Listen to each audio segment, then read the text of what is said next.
احمد ونصلی علی رسوله الکریم اما بعد فاعوذ باللہ من الشیطان الرجیم بسم اللہ الرحمن الرحیم وعن طلق بن علی رضی اللہ تعالی عنہ قال قال رسول اللہ صلی اللہ علیہ وسلم اذا الرجل دعا زوجته لحاجته فلتأته وإن كانت على التنور صدق اللہ العلی العظیم۔ سنن ترمذی میں حضرت طلق ابن علی رضی اللہ تعالیٰ عنہ سے روایت مروی ہے کہ آپ صلی اللہ علیہ وسلم نے فرمایا کہ جب کوئی شخص اپنی زوجہ کو اپنی ضرورت کے لیے پکارے یعنی اسے آواز دے تو اگرچہ وہ تنور کے کنارے پر بھی ہو اسے چاہیے کہ وہ وہاں پہنچ جائے۔ اس حدیث کے اندر اس چیز کی صراحت کی گئی ہے کہ بعض اوقات گھر کے اندر کوئی ضروری کام بھی ہو، کوئی ضروری حاجت بھی ہو، اسی طرح اگر عورت گھر کے کاموں کے اندر مصروف ہو اور مصروفیت کی وجہ سے وہ اپنے کام کو نہ چھوڑ سکتی ہو، لیکن بعض شرعی چیزیں ایسی ہوتی ہیں جو اس سے بھی زیادہ ضروری ہوا کرتی ہیں، جیسے شوہر کی اطاعت ہے، شوہر کی فرما برداری ہے۔ شریعت نے اس کو لازم قرار دیا ہے کہ ہر صورت کے اندر چاہے گھر کے اندر کچھ نقصان ہو جائے یا خدا نخواستہ کوئی ایسا کام ہو جس کے ترک کرنے سے عورت کو کچھ اذیت بھی پہنچتی ہو، اس صورت کے اندر بھی کوشش اس چیز کی جائے کہ شوہر کے حقوق کا خیال رکھا جائے۔ اس حدیث میں جو حضرت علی رضی اللہ تعالیٰ عنہ سے مروی ہے کہ ایک عورت ہے وہ چولہے کے قریب ہے اور روٹیاں وہ تندور پر پکا رہی ہیں،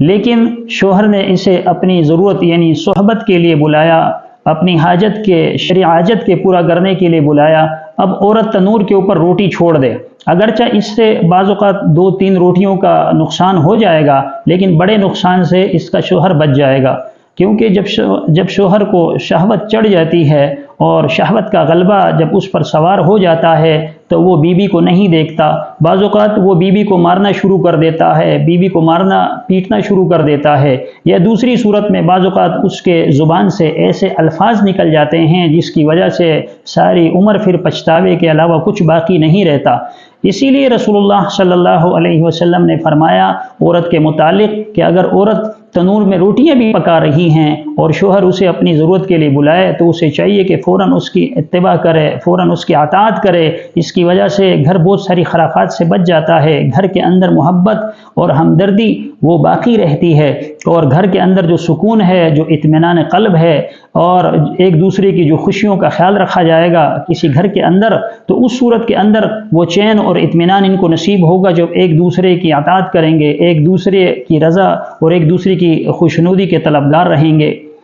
تو اگر خدا نخواستہ کوئی عورت پھر بھی ڈیٹ بن کے کھڑی رہے اور وہ ٹس سے مس نہ ہو تو اس صورت میں اختلافات بڑھ سکتے ہیں اور حالات خراب ہو سکتے ہیں، لڑائی تک بھی نوبت پہنچ سکتی ہے۔ رسول اللہ صلی اللہ علیہ وسلم نے شوہر کو ایذا پہنچانے سے منع فرمایا۔ ایک حدیث میں جو رسول اللہ صلی اللہ علیہ وسلم سے مروی ہے، آپ صلی اللہ علیہ وسلم نے فرمایا کہ ایک عورت کو، جو حضرت ابو ہریرہ رضی اللہ عنہ سے مروی ہے، فرمایا کہ ایک عورت کو موت اس صورت میں آئے کہ شوہر اس سے راضی ہو تو وہ جنت میں داخل ہو جائے گی۔ یعنی شوہر کی رضا اصل میں اللہ تبارک و تعالیٰ کی رضامندی ہے، اور شوہر کی ناراضگی اصل میں اللہ تبارک و تعالیٰ کی ناراضگی ہے۔ تو اس بات کو مد نظر رکھے، خاص کر خواتین حضرات جو گھروں کے کاموں کے اندر مشغول رہتی ہیں، جب شوہر کو تقاضا ہو، شوہر کو ضرورت ہو، یا شہوت کے لیے یا جماع کے اندر اپنی ضرورت پوری کرنے کے لیے جب بیوی کو بلائے تو بیوی کو چاہیے کہ ٹال مٹول سے کام نہ لے تاکہ گھر کے اندر حالات بھی خراب نہ ہو اور ایک حد تک شوہر کی ضرورت بھی پوری ہو۔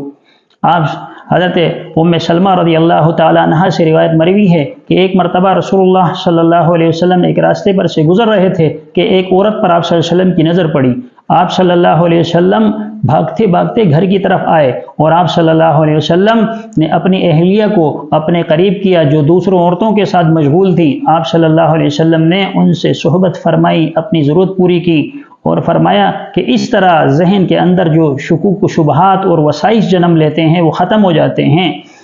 تو مرد کا اپنی عورت کو بلانا اور اس سے اپنی ضرورت پوری کرنا بعض اوقات ضرورت کی بنا پر ہوتا ہے کہ مرد کو جب شہوت ہو جاتی ہے، شہوت بڑھ جاتی ہے، اس کی کسی غیر محرم پر نظر پڑ جاتی ہے، اب ظاہر شیطان ذہن کے اندر، دل کے اندر مختلف قسم کے وسائس پیدا کرتا ہے۔ مختلف وسائس کے جنم لینے کی وجہ سے انسان وہ فتنے کے اندر، فساد کے اندر بھی مبتلا ہو سکتا ہے، جس سے اس کی آخرت بھی خراب ہو سکتی ہے۔ لہذا رسول اللہ صلی اللہ علیہ وسلم نے عورتوں کو اس بات کی تلقین فرمائی کہ اگر وہ کسی ایسی جگہ پر بھی ہو جس سے ان کے نقصان ہونے کا خدشہ ہو، گھر کے اندر مالی نقصان پہنچنے کا بھی خدشہ ہو، یا اسی طرح کھانے پینے کی ضرورتیں ہوں اس کے اندر نقصان کا خدشہ ہو، تو اس صورت میں بھی عورت کو چاہیے کہ مرد کو فوقیت دے اور مرد کا خیال رکھے کہ مرد خدا نخواستہ کسی ایسے جرم کے اندر مبتلا نہ ہو جائے، ایسے گناہ کے اندر یہ مرتکب قرار نہ پائے کہ اس کی وجہ سے خدا نخواستہ اس کی آخرت خراب ہو جائے۔ اللہ تبارک و تعالی ہم سب کو سمجھنے کی توفیق عطا فرمائے، رسول اللہ صلی اللہ علیہ وسلم کی ہر سنت پر عمل پیرا ہونے والا بنائے۔ آمین۔ وآخر دعوانا ان الحمد للہ رب العالمین۔